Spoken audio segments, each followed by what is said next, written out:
Olá, o meu nome é Ana Feijão, sou cardiopneumologista especializada em ecocardiografia e hoje gostava de vos falar sobre as modalidades ecocardiográficas que vão trabalhar no vosso exame. A ecocardiografia baseia-se na aplicação de ultrassons para avaliar a anatomia e a fisiologia cardíaca. A sonda emite feixes de ultrassons que penetram nos tecidos e, à medida que encontram diferentes estruturas, vão sendo refletidos para dar a informação do que vão encontrando no caminho. No final, é possível colocar esse mapeamento na escala de cinzentos ao longo do tempo, de forma a ter o que vemos neste vídeo.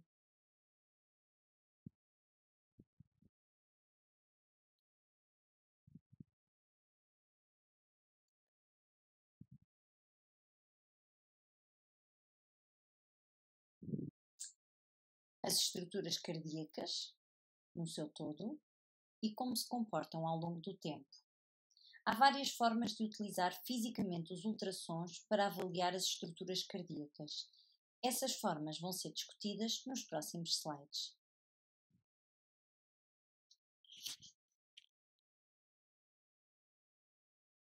Pronto, eu não consigo falar com os vídeos a andar, tenho tido problemas técnicos, por isso eu já vos mostro os vídeos de novo. As modalidades normalmente utilizadas no ecocardiograma são o modo M, a imagem bidimensional, também chamada 2D, e o Doppler. Dentro da modalidade do Doppler temos o Doppler cor, o Doppler espectral e o Doppler decidular. Vamos falar sobre cada uma nos slides seguintes. Só para vocês verem o bidimensional, o modo M e o Doppler cor.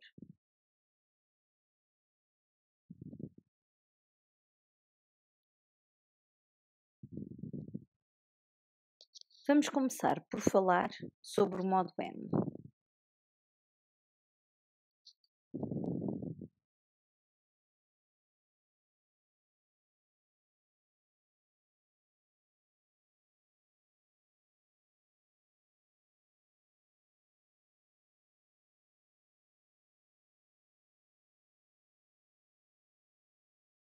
O modo M é uma modalidade ecocardiográfica utilizada para avaliar timings cardíacos e a morfologia das estruturas, sobretudo de estruturas em movimento. Ao selecionar o comando do modo M, aparece um cursor. Este cursor representa o feixe de ultrassons que interroga as estruturas e a sua dinâmica ao longo do ciclo e ao longo desse feixe. O modo M é a avaliação das estruturas por onde passa o cursor e deve ser utilizado através da imagem bidimensional. Ou seja, ao chamar o cursor do modo M, como vemos aqui este cursor, definimos a zona que queremos avaliar colocando o cursor em cima. O modo M representa o corte dessas estruturas pelo cursor. Neste caso, temos aqui um apical 4 câmaras. Temos o ventrículo esquerdo, o ventrículo direito, a aurícula direita e a aurícula esquerda aqui mais fechada. O cursor está a passar por cima deste ponto que nós queremos avaliar, que é o anel tricúspide. E, como podem ver aqui, temos a forma como se comporta o anel tricúspide ao longo dos vários ciclos. Ok?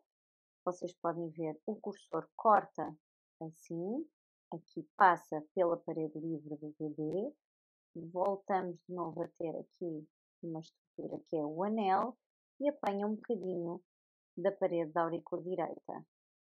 Este traçado representa a parede livre do ventrículo direito.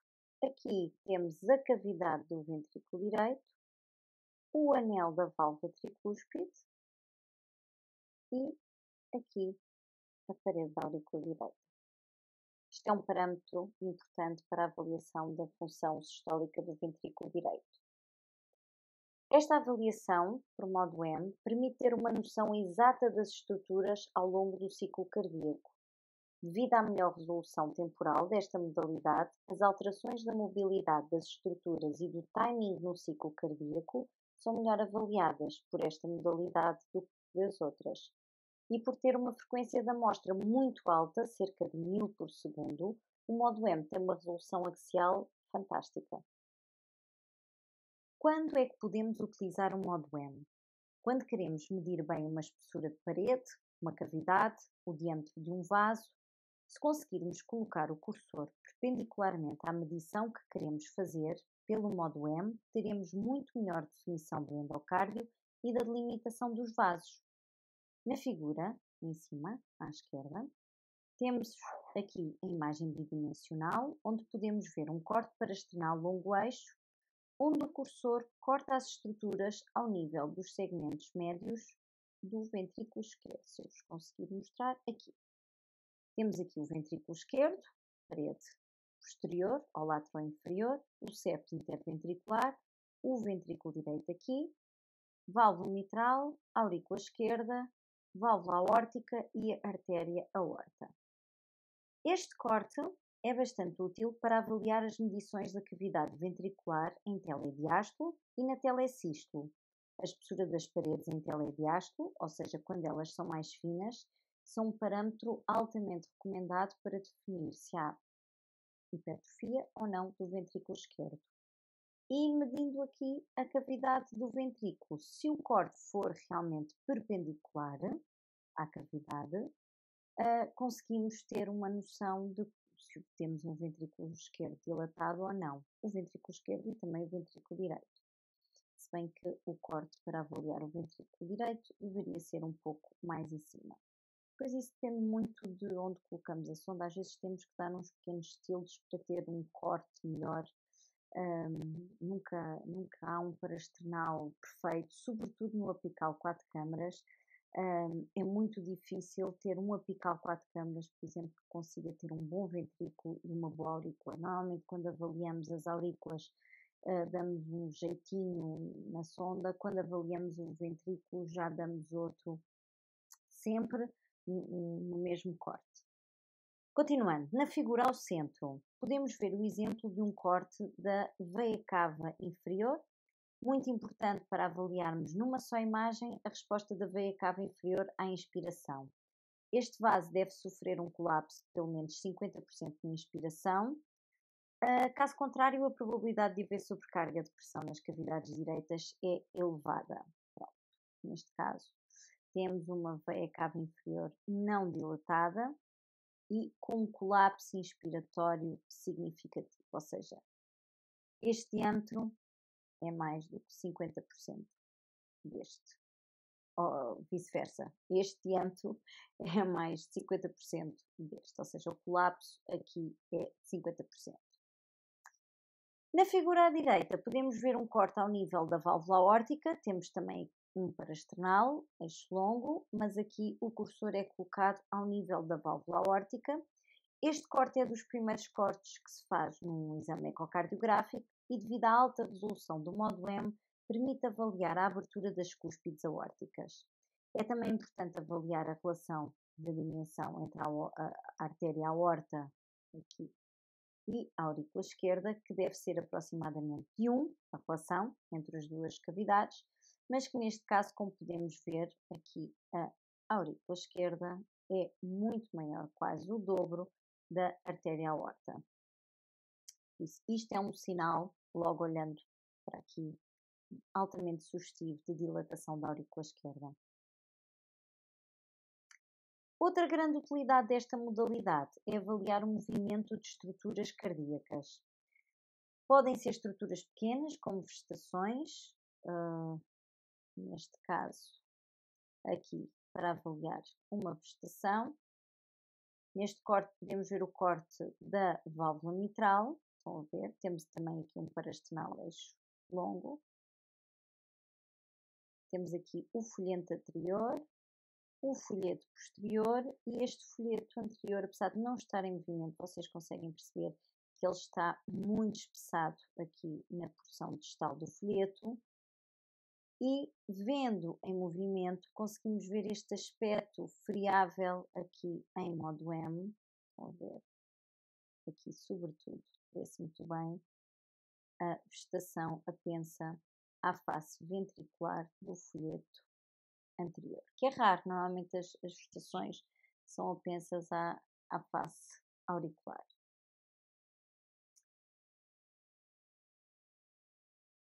Estruturas maiores, como o mixoma, temos aqui, não sei se conseguem perceber, isto também é um parastrenal eixo longo, temos aqui o ventrículo esquerdo, a artéria aorta, a válvula aórtica, o ventrículo direito aqui em cima, a válvula mitral aqui, e se vocês repararem, esta aurícula esquerda não está tão preta como esta, anacogénica. Tem ecogenicidade no seu interior. Ora, esta ecogenicidade, ai que pena, não dá para pôr a andar, mas eu acho que já tenho mais lá à frente. Esta ecogenicidade representa um mixoma a ocupar quase a totalidade da aurícula esquerda.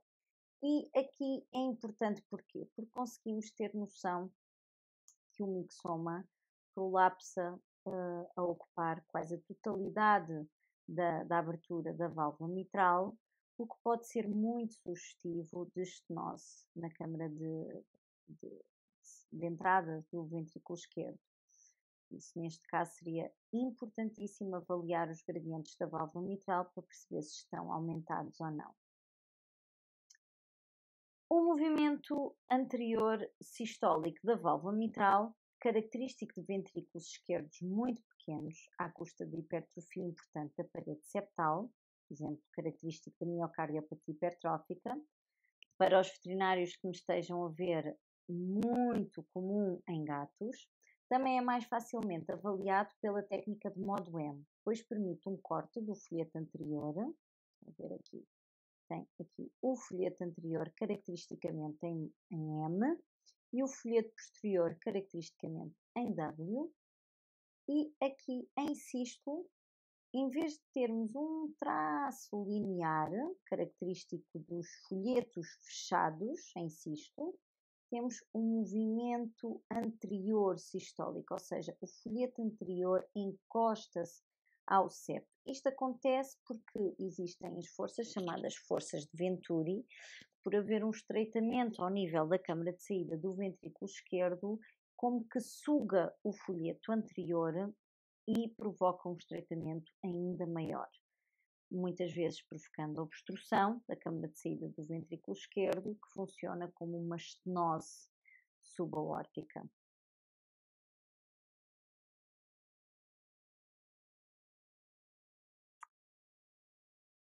Este caso, o corte para avaliar a TAPS, que é o movimento anterior sistólico do anel tricúspide, como já expliquei no primeiro vídeo, é a avaliação do comportamento do anel tricúspide altamente correlacionado com a função sistólica do ventrículo direito. E neste caso aqui, para avaliar os folhetos da válvula mitral, podemos ver que em vez de terem este comportamento solto em M e em W, que se calhar até se vê aqui melhor o M e o W, tem os folhetos muito espessados e com esta retificação. E se vocês repararem, quando o folheto anterior abre, o folheto posterior vai atrás. Isto é altamente característico das estenoses mitrais reumáticas e o modo M, lá está, dá-nos esta informação em movimento. Tem muito melhor definição dos folhetos do que visualmente em bidimensional.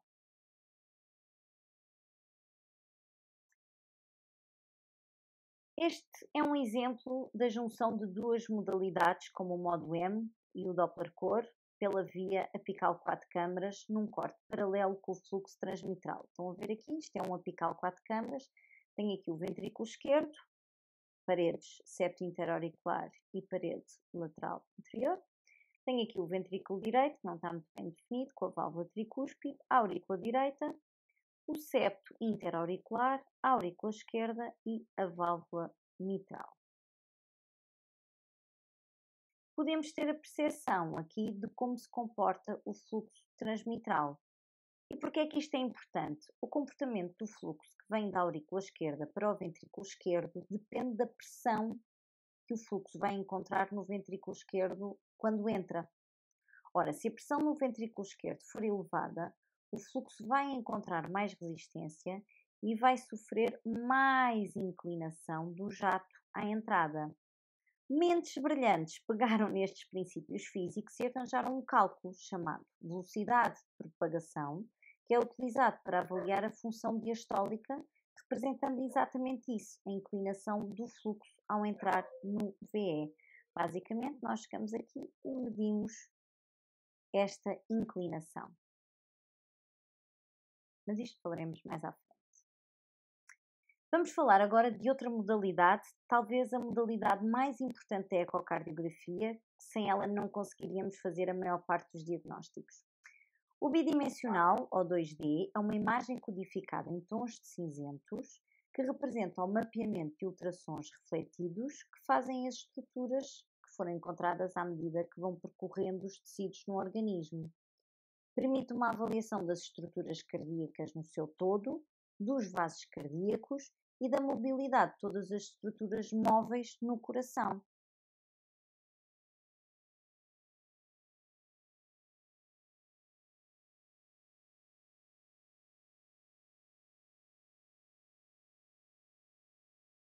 Isto é um vídeo, um exemplo de uma imagem bidimensional. Os ultrassons são gerados na sonda cardíaca e penetram nos tecidos quando encostamos a sonda ao tórax. Cada tecido tem uma densidade diferente. Se vocês repararem, os folhetos têm um brilho diferente do septo, as cavidades são anacogénicas, o pericárdio costuma ser um bocadinho mais brilhante. Cada tecido tem uma densidade diferente e reflete assim de forma diferente os ultrassons de volta para a sonda. Com estes ultrassons refletidos, a interface do ecógrafo consegue fazer um mapa com vários ecos a apresentar uma escala de cinzentos que varia de acordo com a densidade dos tecidos. Estas imagens são criadas tão rapidamente que permitem ter uma noção do que se passa a nível cardíaco e do comportamento das estruturas em tempo real. Melhor.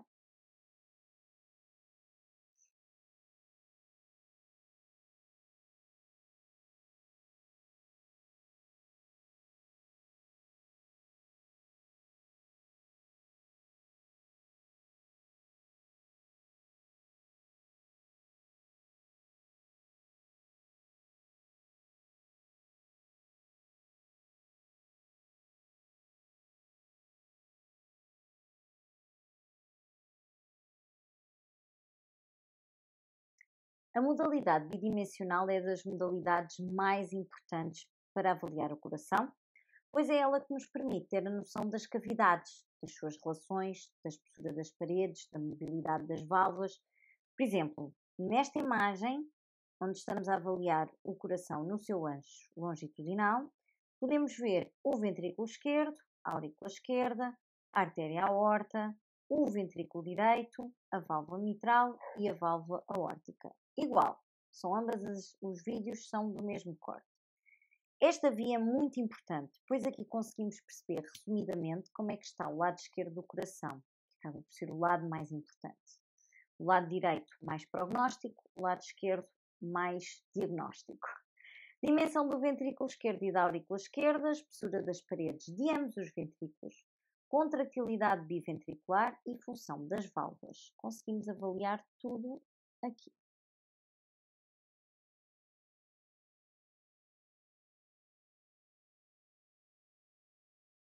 Olhem a contractilidade deste ventrículo. Contrai muito menos do que este. Olhem, não é quase nenhum movimento desta válvula. Olhem a dimensão destas cavidades e olhem a dimensão destas cavidades, tendo em conta que são pacientes com a mesma superfície corporal aproximadamente.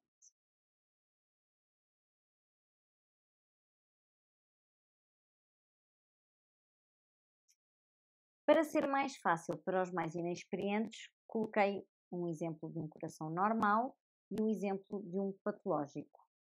No exemplo principal, temos um coração com as cavidades esquerdas dilatadas e a função sistólica do ventrículo esquerdo está comprometida. O ventrículo direito tem boa função e as válvulas estão espessadas, apesar de manterem uma abertura razoável. Mais do que ter o que normalmente se diz ter mão, ter olho é que permite avaliar as alterações cardíacas e fazer os grandes diagnósticos. Nem sempre encontramos alterações de difícil avaliação. Há exames em que percebemos logo que existe uma alteração, mas ter conhecimento de histologia cardíaca é essencial para depois direcionar o exame e a descrição do relatório, como nestes casos em que salta logo à vista que não está bem.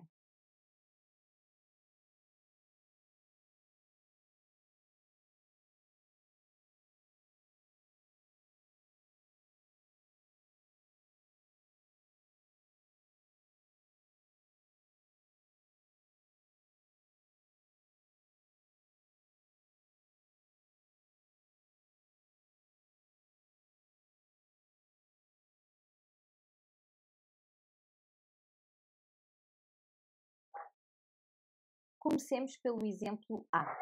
Um corte por via apical, duas câmaras, em que vemos esta imagem ecogénica, de contornos definidos, que tem um movimento do fluxo, chegando a prolapsar para o interior da cavidade ventricular.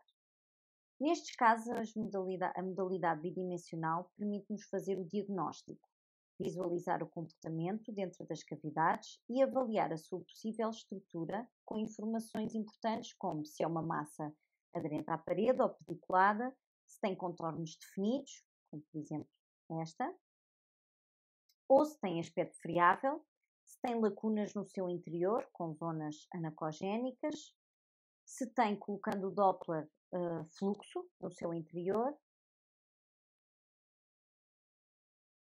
Através do bidimensional, conseguimos fazer o diagnóstico e descrever a estrutura.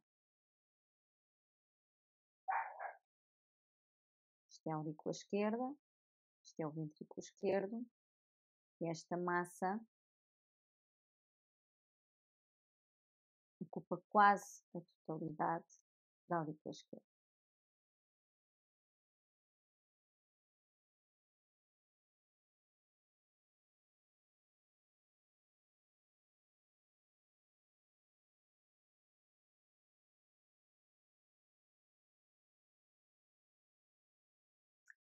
No exemplo do vídeo B, também temos um caso de uma massa, mas neste caso bem mais móvel e a chatear outras estruturas.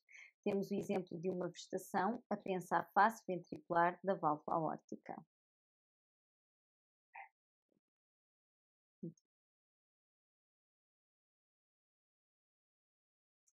folheto anterior da válvula mitral também está afetado, mas só olhos mais minuciosos é que conseguirão ver. Já esta estrutura prolapsante é mais visível.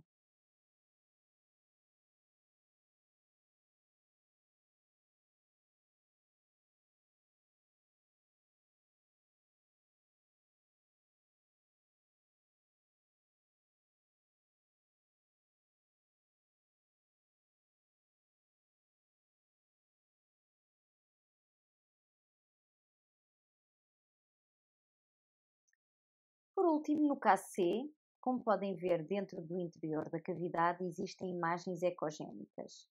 Estas imagens são altamente sugestivas de trombos intracavitários, tendo em conta a má função do ventrículo esquerdo e os sinais de estase sanguínea, representados ecocardiograficamente por este autocontraste, esta nuvem de ecos aqui no interior da cavidade. Esta estase sanguínea é muito propícia à formação de trombos e cá estão eles. Tanto apensos à parede inferior como apensos à parede anterior.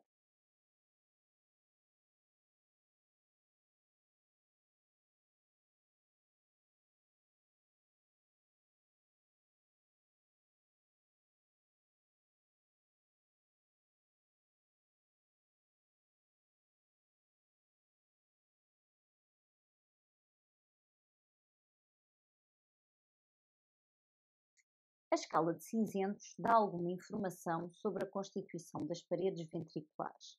Por exemplo, o aspecto granulado dos ventrículos nos pacientes renais ou a hiperecogenicidade das paredes em pacientes com fibrose miocárdica na zona de infarto. A avaliação da contratilidade segmentar é muito importante e das capacidades técnicas mais difíceis para ganhar a experiência. Nestes casos, podemos ver a diferença entre um aneurisma, tem esta apresentação mais fina, sem contractilidade e dilatação da zona miocárdica. Okay? Isto é um exemplo de um aneurisma. Neste caso, temos exemplo de hipocinésia.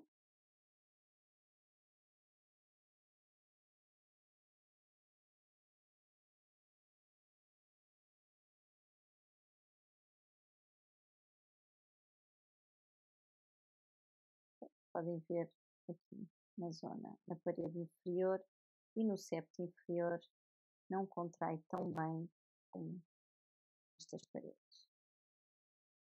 Aqui a parede até está mais fina e com sinais de fibrose. Território inferior, portanto.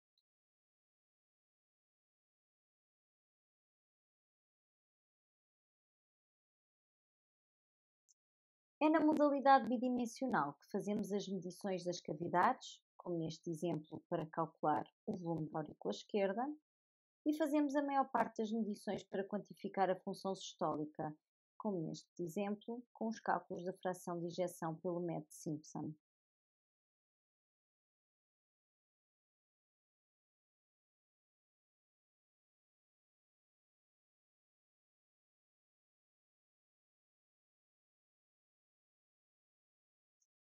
A modalidade ecocardiográfica 2D permite-nos ter uma noção geral e não só do coração. Permite-nos ter a noção da relação entre as cavidades, como por exemplo no apical 4 câmaras, aqui, em que podemos ver que as cavidades direitas estão dilatadas, com maior dimensão do que as cavidades esquerdas.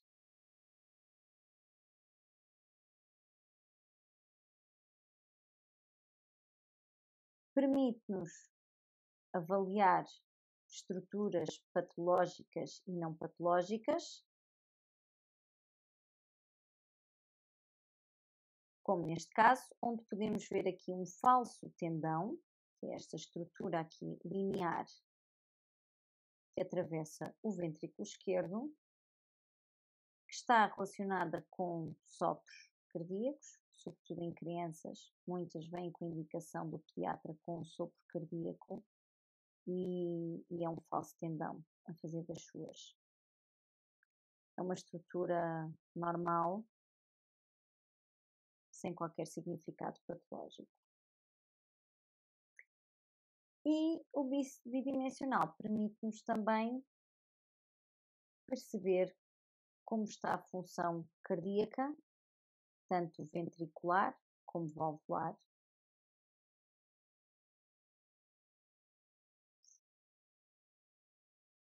Como neste mitral grave, já com dilatação das cavidades direitas. Por último, a modalidade mais recente, o Doppler, que mede a velocidade e a direção do sangue ou do miocárdio. O efeito Doppler pode ser exemplificado com o som produzido por um carro, por exemplo. Quando o carro se move, um observador que esteja numa determinada posição em relação ao carro vai perceber pelo som do carro se ele se está a afastar ou se está a aproximar dele. O efeito Doppler é um fenómeno observado nas ondas de ultrassom quando estas são emitidas ou refletidas por um objeto que está em movimento em relação ao observador. Foi-lhe atribuído este nome em homenagem a Johann Christian Doppler, que o descreveu teoricamente pela primeira vez em 1842. O Doppler apresenta-se sob a forma de 3 tipos. O Doppler espectral, de fluxo, que mede a velocidade e a direção das hemácias que estão no sangue. O Doppler cor, que avalia a direção do fluxo sanguíneo numa escala de cor representada na imagem bidimensional, em que a cor vermelha representa o sangue que se aproxima da sonda e a cor azul representa o sangue que se afasta da sonda. Já falei disto anteriormente. Neste caso, por exemplo, não temos nem azul nem vermelho, por ser um fluxo de uma regurgitação mitral importante, em que a velocidade é tão alta que, como passa ao limite de Nyquist, apresenta este aspecto em mosaico característico do aliasing. Daí ser tão perceptível a dimensão, o volume não, que é bidimensional, mas o tamanho da regurgitação e o quanto ela ocupa da aurícula esquerda, que são tudo critérios utilizados depois na quantificação da regurgitação valvular, mas já lá vamos. E o Doppler tecidular, como este, que avalia a velocidade do miocárdio. O Doppler pulsado pertence à modalidade de Doppler espectral que mede a velocidade e a direção das hemácias que estão no sangue. A informação é apresentada num gráfico XY, com a informação da direção do fluxo através da positividade ou negatividade do fluxo apresentado. E a velocidade do fluxo vem apresentada na escala dos Y, aqui e aqui, representando o pico da curva, a velocidade máxima, aqui, aqui e aqui, registada nessa zona interrogada em cada fase do ciclo. O fluxo que se aproxima da sonda apresenta-se positivo no gráfico, sendo a linha de base o zero. E fluxos que se afastam da sonda são negativos, como neste caso. Aqui temos o exemplo de um apical 3 câmaras, temos o ventrículo esquerdo, a válvula mitral, a aurícula esquerda, a artéria aorta e a válvula aórtica. Ora bem, o nosso pulsar, temos aqui o cursor, temos a amostra colocada aqui na válvula mitral, onde podemos ver o fluxo passa da aurícula esquerda para o ventrículo esquerdo, então vai ser um fluxo positivo. A nossa sonda está aqui, por isso o fluxo aproxima-se da sonda. Neste caso, temos um parasternal eixo curto, ao nível dos vasos da base, temos aqui a válvula aórtica, que não está com muita definição no centro, e também com pouca definição, deve ser uma má janela, temos aqui a válvula pulmonar. Este fluxo que nós vemos aqui é o fluxo da câmara de saída do ventrículo direito, ok? Fluxo este que é negativo, pois ele passa do ventrículo direito para a artéria pulmonar, sendo um fluxo que se afasta da sonda, que está aqui, então vai ser um fluxo negativo.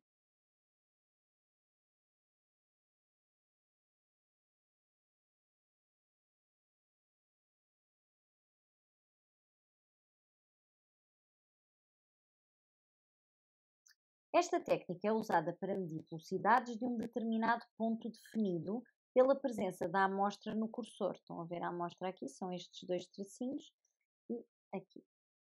Por exemplo, quando queremos avaliar a velocidade do fluxo transmitral ou quando queremos calcular a velocidade da câmara de saída do ventrículo esquerdo, da veia pulmonar, de um ponto específico.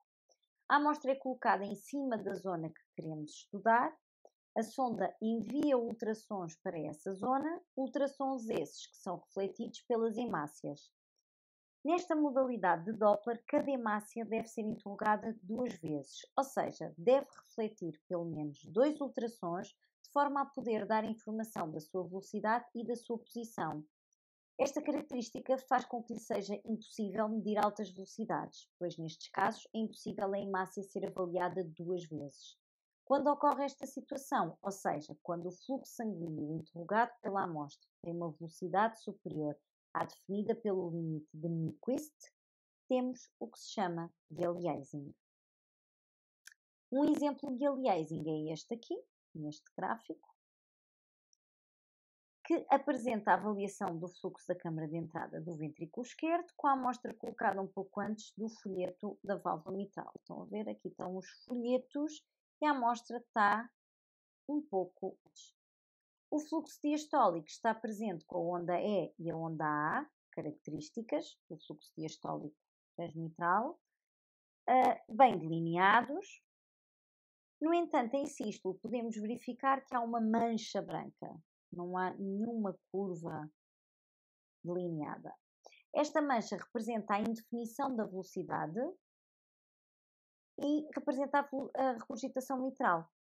A regurgitação mitral é tão elevada, tem uma velocidade tão elevada que o Doppler pulsado não é capaz de interrogar as hemácias duas vezes, tendo este aspecto característico chamado de aliasing. O Doppler pulsado é uma ferramenta muito importante no diagnóstico das doenças pericárdicas, por exemplo. Nem sempre um derrame pericárdico é sinónimo de pericardite e nem sempre uma pericardite é representada por um derrame. O Doppler pulsado permite-nos saber se estamos perante uma patologia pericárdica com um compromisso da função cardíaca, quer haja derrame ou não. Para além do sinal dado pela veia cava inferior, que é altamente influenciada pelas pressões das cavidades direitas e pelo movimento paradoxal do septo, a variação respiratória dos fluxos valvulares é muito característica nas patologias pericárdicas. Colocando a velocidade mais alta, sweep speed, não sei se lembram quando falei das técnicas e nos comandos, aumentando a velocidade permite-nos ter a noção da variação do fluxo de Doppler ao longo dos ciclos respiratórios. Estão a ver aqui inspiração, expiração, inspiração. Então, neste exemplo, apresentamos um exemplo de variação respiratória na ordem dos 33% no fluxo transmitral.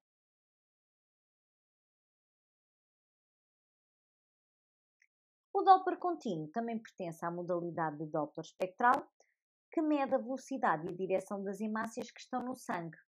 Esta técnica é usada para medir velocidades altas. Em vez de avaliar a velocidade de um determinado ponto, como acontece com o Doppler pulsado, o Doppler contínuo avalia todas as velocidades ao longo do cursor.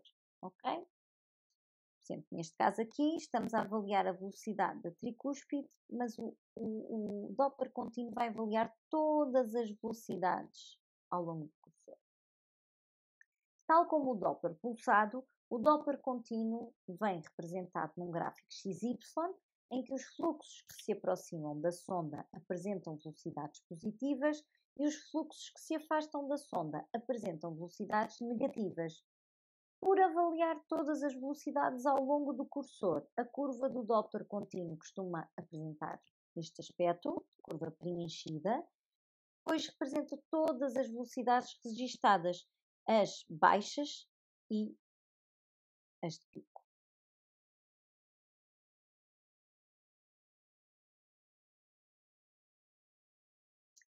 O Doppler cor é uma técnica Doppler baseada no princípio do Doppler pulsado, mas em vez de apresentar a informação sobre um gráfico XY, apresenta-a num mapa de cores sobre a imagem bidimensional. A sonda envia ultrassons que vão embater nas hemácias 2 vezes e refletem a direção sobre a codificação de azul quando o fluxo se afasta e a vermelho quando o fluxo se aproxima da sonda. O limite de Nyquist, ou seja, o limite de velocidade a partir do qual o Doppler deixa de conseguir detectar a velocidade, é definido numa barra de cor, como podemos ver aqui, representado aqui de forma maior. Quando a velocidade do fluxo ultrapassa este valor, aqui 56 e aqui 58,7, quando a velocidade ultrapassa este valor, em vez de termos um mapa de cores bem definido, como este, podem ver, de acordo com a fase do ciclo, é vermelho em diástole quando passa da aurícula esquerda para o ventrículo esquerdo, e em sístole podemos ver aqui uma gota, um círculozinho pequeno a azul, que é uma regurgitação mitral ligeira. Neste vídeo temos as cores bem definidas, já neste vídeo temos nesta zona de grande velocidade, de uma regurgitação mitral importante, o fluxo em mosaico, que representa aliasing do Doppler cor. Não tem definição entre azul e vermelho, e neste caso até o mosaico é representado caracteristicamente por amarelo ou verde, dependendo das marcas dos ecógrafos. O Doppler cor permite-nos ter uma noção da dinâmica do fluxo dentro das cavidades cardíacas, como por exemplo neste caso aqui, onde percebemos que existe uma ruptura do septo interventricular. Estão a ver, isto é o ventrículo esquerdo, temos aqui o septo interventricular, temos aqui o ventrículo direito, válvula tricúspide, válvula mitral, aurícula direita cortada ao meio, aurícula esquerda quase nem se vê, mas estão a ver este fluxo, não é suposto haver um fluxo transversal aqui nesta zona. Isto representa uma ruptura do septo. E o Doppler cor permite-nos também quantificar a função valvular.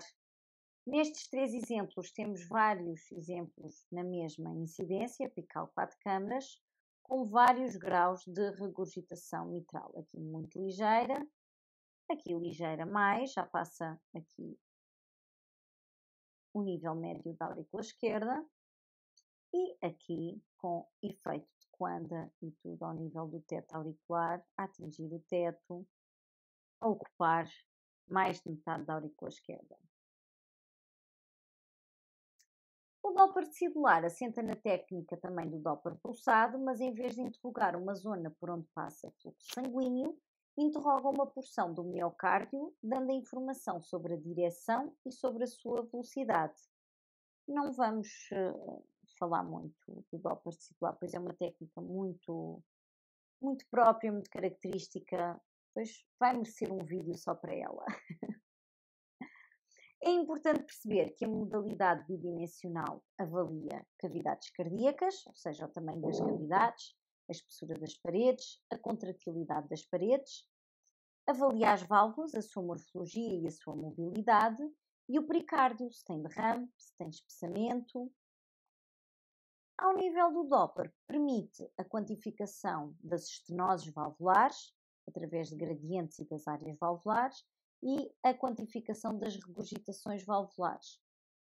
Permite também calcular pressões intracardíacas, permite calcular o débito cardíaco, o volume sanguíneo e os shunts intracardíacos. Espero que tenham gostado e que fiquem a aguardar os próximos vídeos. Obrigada!